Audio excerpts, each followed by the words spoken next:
Hey, what's up, my peoples?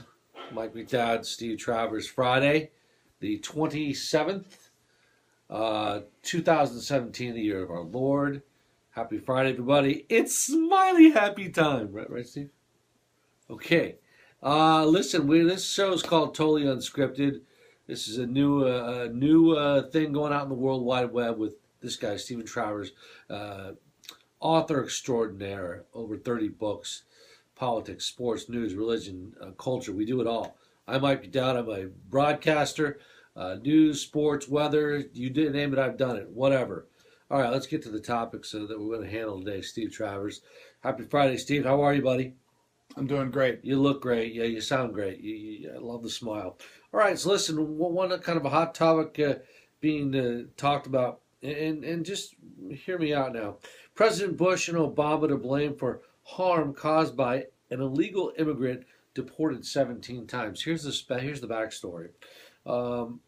Apparently, a young boy here in California wants a personal apology from both President Bush and Obama. What happened with Steve is on May 6th, the Lake family was returning to their home in San Ysidro near Disneyland. A truck driver plowed into the family, injuring the boy severely. He was in the hospital for multiple weeks.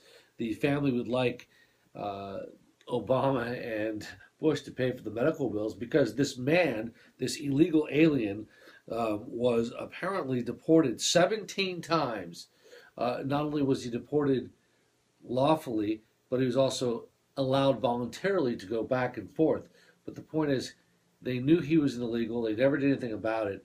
And this is a huge problem. Not only is this little boy suffering and continues to deal with these medical bills, but right here in San Francisco, we had a young lady that was killed with her father holding her in her arms. And this is a huge problem, Steve. It's a terrible problem. And we need to enforce the laws that are on the books. There's a reason those laws are on the books.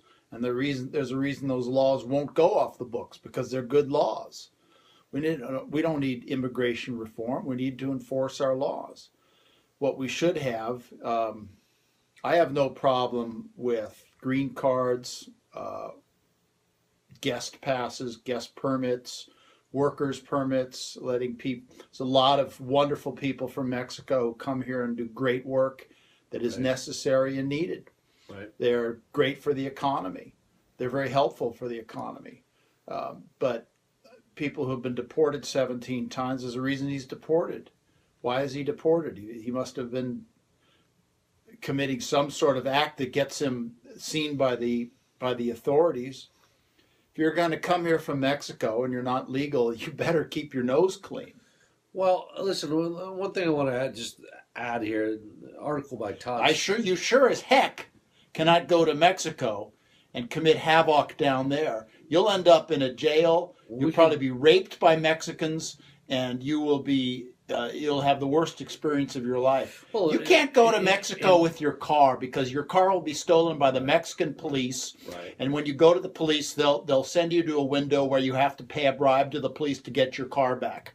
That's Mexico, which is why I don't live in Mexico. And in Mexico, you have to at least prove that you're making at least $50,000 a year and show that you are doing something valuable within their society, or you will not be allowed the way you probably prove that you make $50,000 a year in Mexico is because that's probably the minimum bribe that you have to pay to the corrupt Mexican officials in order to prove to them that you have $50,000.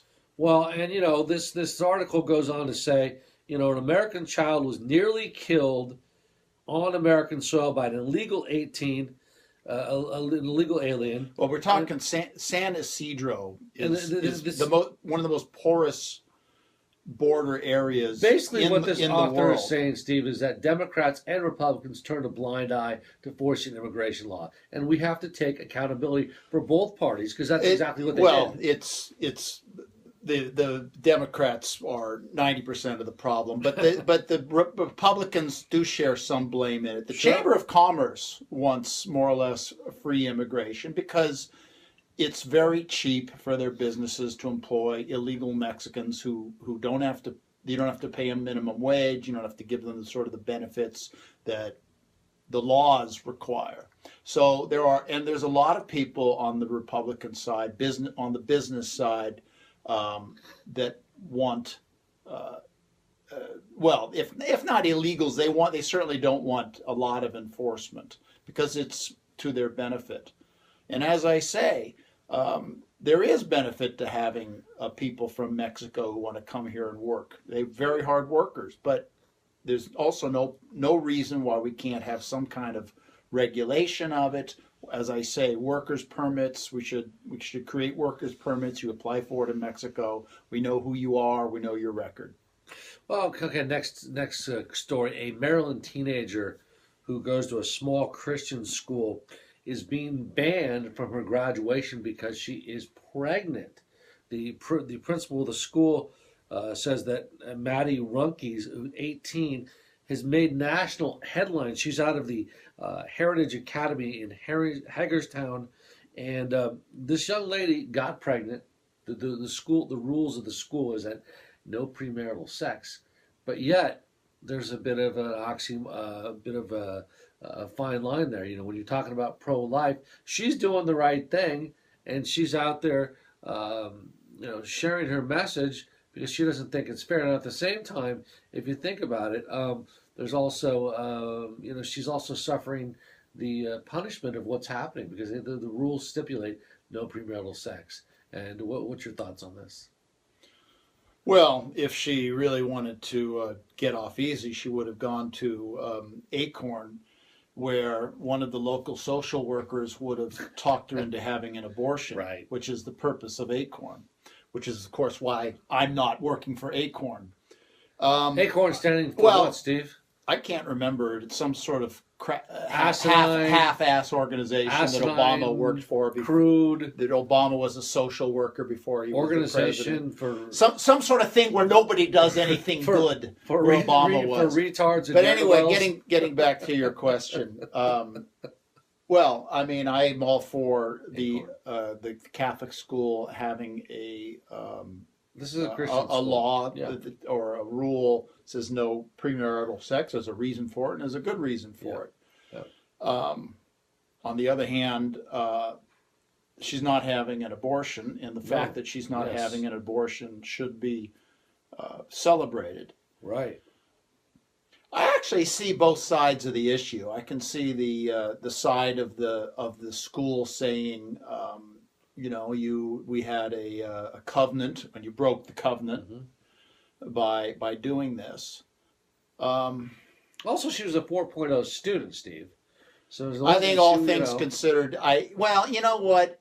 A lot of these laws or a lot of these rules, this is not something that's probably going to happen a lot. No. You can make an exception for this. You can have some sort of an exception made, and she's going to you only graduate from high school once, although it's having gone through it, it's not all that great a deal.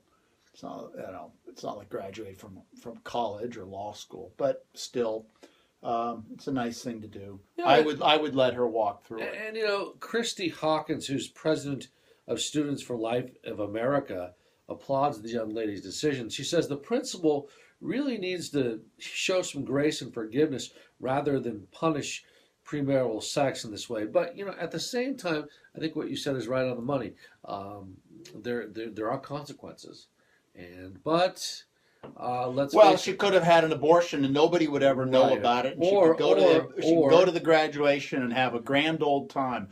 It's like the quarterback from USC, Matt Leinart. He had a child out of wedlock, right, and he's Catholic.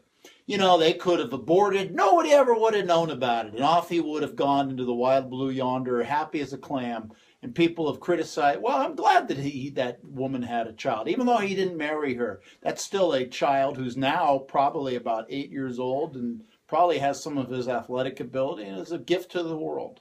All right. And, another thought is she could have just kept her mouth shut because she wasn't showing. So, but I think she did the right thing and had actual courage saying. Oh, this girl at the high school was not yet showing? No, she wasn't showing. So she's being punished for being honest. She came out and was honest. That is correct. What did she approach one of the priests or It's a Christian school. I think somebody for some found out counseling, and her- someone found her out. father is on the school board. He stepped down, etc. So we've got a few minutes left here as we approach Friday. It's Friday. It's a happy day. You know, let's talk a little about Memorial Day coming up, and not just honoring those people who gave their lives for our nation, but talk a little about the beauty and gifts that we have as Christians, and we're so grateful for the gift of life. Remember that now as we approach Memorial Day, don't we? If it wasn't for the United States of America, the world would be, well, it would be a constant world at war with nuclear weapons flying over the skies in a constant battle between Red China, the Soviet Union, Nazi Germany, and various other bandits and elements of war. It would be a world of chaos. And that would be the world if it wasn't for America, if it wasn't for the fact that we exist and were placed on this earth, I believe, by God to prevent these things from happening. And we did prevent these things from happening. And so now you have Europe is a safe place. Most of Asia is safe. The world is chaotic, but not close to what it would be if it wasn't for the United States of America and the men who fought for this country and fought many, many times, probably more times than not, for the lives of others, not just the safety of America. We're fairly safe in terms of our geography. We're protected by oceans, and we really don't have enemies in Canada or Mexico. Although Germany, no one knows this, of course, except for me, but Germany tried to take over Mexico and was aligned with them in World War I because the Germans and the Austro-Hungarian Empire really formed Mexico, but that's another story. Yes. But yes, we managed to make the world safe. I was doing my little Heil Hitler when you mentioned Germany. I like German beer. I like German sausage. I lived in Germany and got to know. I understand German women are quite pretty. Is this true? Very pretty girls. Did you ever Yes. meet a woman in a lederhosen? No. No. Yeah. Oh, yes. I was at beer halls, and I think many of the What happens at beer halls, Stephen? beer is consumed, sausage is consumed, and a lot of soccer hooligans square off with each other. Was Joe Piscobone there by any chance? Yes, I did see Joe Piscopo. I see Joe Piscopo, right? Yeah, Pisco on Fox. Right. Yeah, good to see Joe. He's a conservative, you know. I know he is. Yeah, thank goodness somebody in Hollywood is a conservative. We'll talk about Hollywood and conservatives and liberals, and we got lots to talk about. This is only our third episode, so how are we doing so far? We've got 40 seconds. What do you think? Oh, yeah, okay, that's good, Steve. The man who always has something to say about anything and everything. God bless America. And what would you like to say as we sign off here in this, as we approach the weekend? What do you want to say? You've got 15 seconds. Well, Memorial Day, I guess I'll remember that my dad, who served in the United States Navy in World War II, my brother, who served in the United States Navy during the Vietnam War, and those who served with me in the United States Army in the 1980s and 90s. And to my father, Patrick, who served in the United States Navy during Korea, my Uncle Bill, my Uncle Ed, who was in World War II and Korea and Vietnam, to all my relatives that served, God bless you. God bless all Americans who serve this great nation. For my buddy, Stephen Travers, I'm Mike McDude, and this has been Totally Unscripted. We'll have another show coming up for you very soon. Bye-bye, my friends.